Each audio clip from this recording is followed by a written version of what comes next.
God is not in control. Please let me explain. You won't actually find that phrase or even really the idea anywhere in the Bible.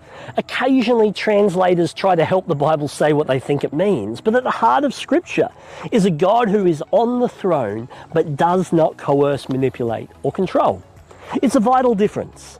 When Jesus was praying in the Garden of Gethsemane, he had the perfect opportunity to try and control his circumstances, but instead he chose a different course of action.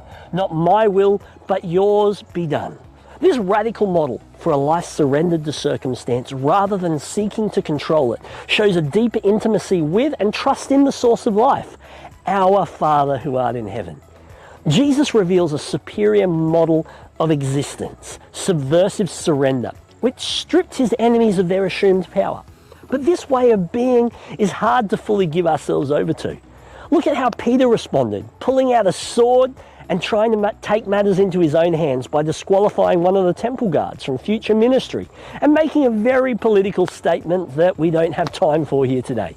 Jesus' subversive surrender, though, overcomes Peter's bluster, restores the missing ear, and instead leaves Peter puzzling over his master's posture in the face of adversity. If we want to take seriously the call to follow the Jesus way, we need to let go of that impulse to control our circumstances or other people and instead practice the Jesus way with not my will, but yours be done. As the Father echoes the same back to us in that divine dance we've all been invited to.